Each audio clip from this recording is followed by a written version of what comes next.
Hello, LIBA301 capstone prep students.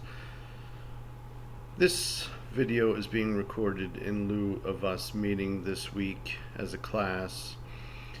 I wanted to kind of do a couple things here, and one of them is to kind of give you a general overview of what's coming this week and into the next couple weeks, because as you now know, you submitted your first writing assignment, which was your topic proposal.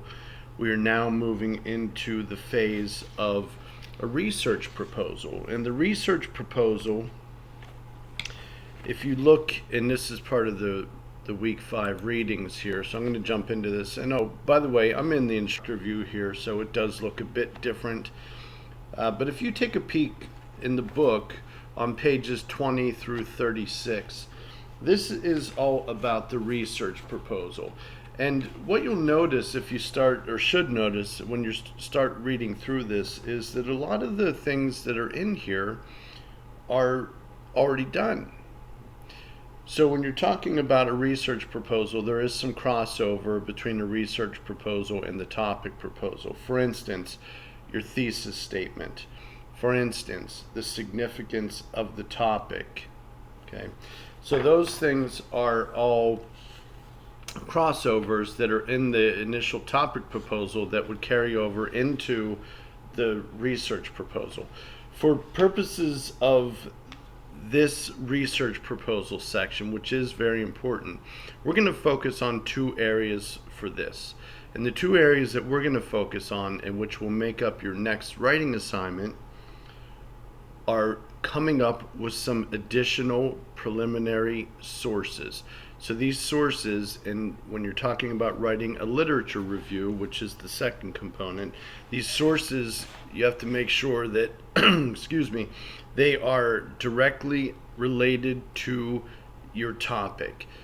So the sources that you find, you should be using, again, sources that are directly or most directly related to your topic. Okay, this is where you're going to have to do some work, maybe researching, maybe starting with a Google Scholar search and researching, putting in your research question that you developed for your topic proposal. Okay, starting with that, and then working with the reference librarians at the Mount, and talking with me, doing the group work in class. This is going to be a big piece of what we're going to do over the next couple weeks, is this refining your research, your sources that you use to make sure that they are directly related to your topic at hand. Okay. So, with that said, here are the readings from chapter 2. This does go over the research proposal, which does include the preliminary sources that I just mentioned, and it also includes a section on the literature review. So this next writing assignment is going to be a literature review. A literature review can be a component of the research proposal, a minor component, or it can be a standalone essay. For this writing assignment, the literature review is going to be a standalone essay. Okay, so there are some resources that I put in here for you. This video, I believe, is really good in-depth overview of what a literature review is. The woman that presents in this is really energetic and fun, and she has some really good information, I believe. I think it's top-notch in terms of the material covered in there. So take a look at this. There's also this nice PDF that's in here from Purdue OWL Writing Lab, directly related to writing a literature review. Take a read over this as well. Spend some time on those 2 resources. And then we're going to begin to do some work this week, what you're going to be required to do this week for prep for the literature review, which is due in 2 weeks.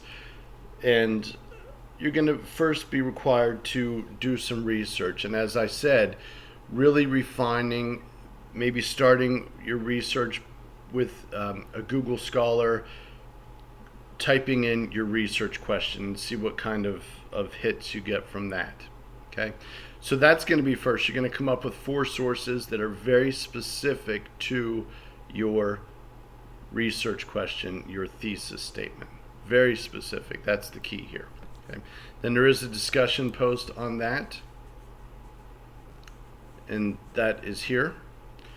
And I put in some style guides here for you, MLA style guides, APA style guides in Chicago. And again, as before, I would like for you to manually create these.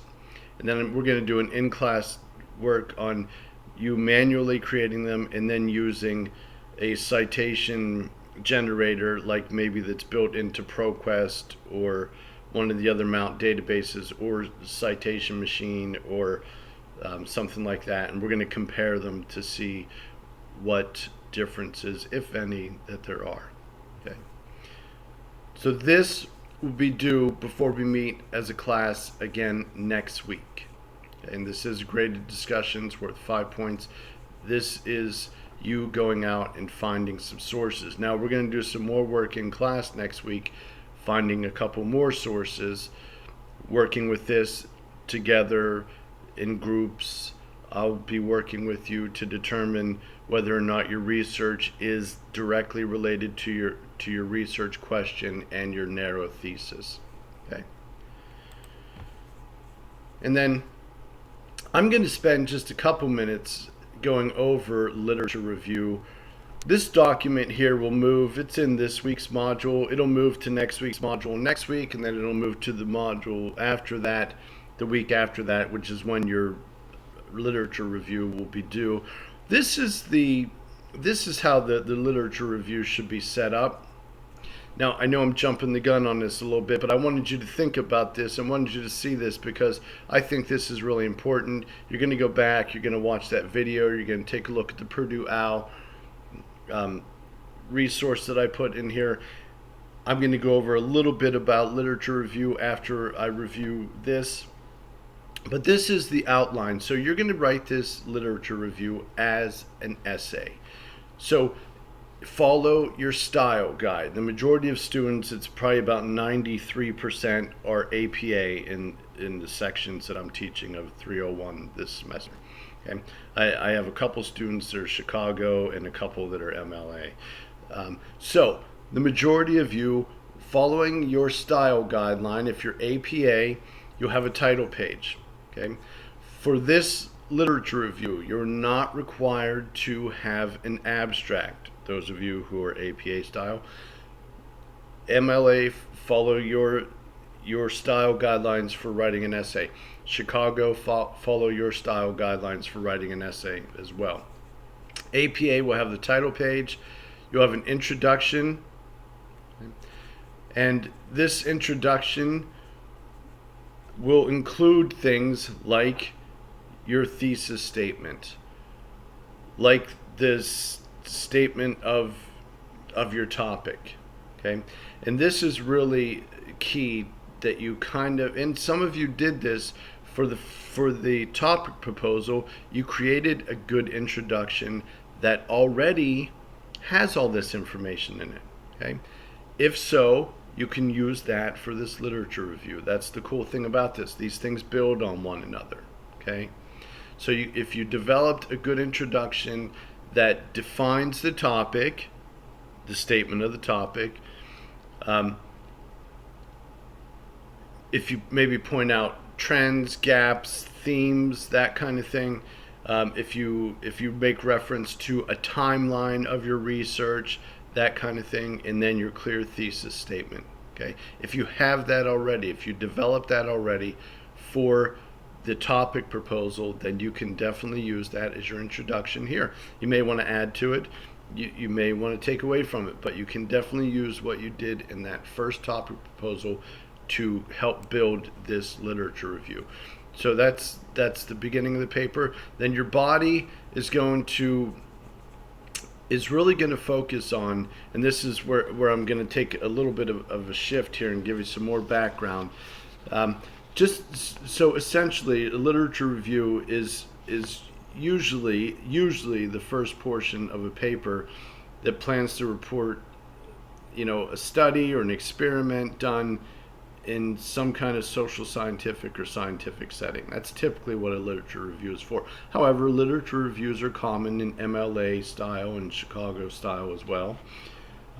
Occasionally, the literature review will stand on its own as a full essay, which is what you're doing here, as I mentioned. I know that a lot of times in my experience, students get confused about the nature of these reviews, and that's why I want to spend a little bit of time this week going over it and then getting you to think about this in a discussion, and then we'll do some more work in class next week as well. But here's essentially what it is. The goal of the literature review is to explain, okay, what has been done. Keep that in mind. It's to explain what has been done within a certain subject area. That would include the types of studies published, the key players in the field. So maybe there's a key researcher in the field. You want to point that out, and a sense of what still needs to be done. Okay, so again, that's things of what has been done within that certain subject area, and that includes the types of studies published and the key players in the field as well, and a sense of what still needs to be done in this field, regarding your topic. Okay, so basically, I really like to think of a literature review as a narrative, starting with earlier research and coming down to the most recent. So if your topic is, if we talked about in class, if you were narrowing things down, your topic, trends over the last 10 years, okay, like healthcare burnout trends over the last 10 years. So you could start by what was going on 10 years ago in this literature review, find research going 10 years ago, report on that up to the most recent. Okay, that's one approach for this. But that's a key thing, that when you're doing these literature reviews, you have to follow some kind of theme with them. And again, we're going to get into more details about that in class next week, but it could be a timeline theme. It can be a theme based on certain subject areas within your topic as well. So you could have some sub areas of your research that you wanted to cover. And again, we'll go into this in detail next week in class, but I wanted to give you a general overview of this for now. Here's another key thing though. These literature reviews, really must never be simply lists of studies, like lists of books or articles with a little bit of commentary. Instead, they need to revolve around themes or emphasis. Okay, and again, so you might want to indicate what people were thinking about the subject at the beginning. So maybe when this subject became relevant, what were people thinking about it at the beginning? Then how the emphasis has changed over time. Okay. You might spell out various schools of thought that developed around the topic, and maybe explain some really significant examples of those writings or the experiments that have taken place of the major scholars supporting those kind of schools of thought as well. Okay, so in a sense, really overall, you want to group the various movements and stages in the topic's history, so that your reader will have a strong sense of what has been done on that topic. And then when you get near the end of the review, and that comes down here into this stuff here, you're going to point out something that still needs to be done. So this is what has taken place over the last 10 years in research related to this topic. This is what is missing. This could be a gap that remains in our knowledge. Maybe we don't know a few things. We have to speculate on things because the research just isn't there on it. So maybe it's a gap in the knowledge or some flaw in the research. Maybe the research that you came up with was flawed, okay, and that needs to be corrected. So that gap or that flaw then becomes the launch pad for further research, further investigation, further pursuit of knowledge. So, just to kind of point you in the direction here, you're going to want to think about your topic, think about presenting the research that has been done. Okay, this isn't a summary of articles. It's not an article review, it's not an article summary. It is finding some kind of theme that you can come up with. Again, whether that is, a timeline theme, whether it's a topic related theme, some kind of theme that you can come up with, and then building your paper around that. Okay, so you're going to organize your literature review. So you could have, like I said, topical order, and this would be organizing by main topics or issues, maybe emphasizing the relationship of the issues to the main problem, to the main issue that you want to address, that your research question addresses. And as I said, chronological order is a good one. So if you're reporting on, if your research is related to something related to the past 5, 10, 15, 20 years, you can do the chronological order. Maybe it's a problem cause solution order. So this is where you could organize the review so that it moves from the problem to the solution. So you address, this is the problem that we're facing, and a lot of students that I've been working with in class have been presenting their research question and their thesis statement based on a problem that exists, a current problem that exists, and a lot of that current problem is within healthcare that I noticed.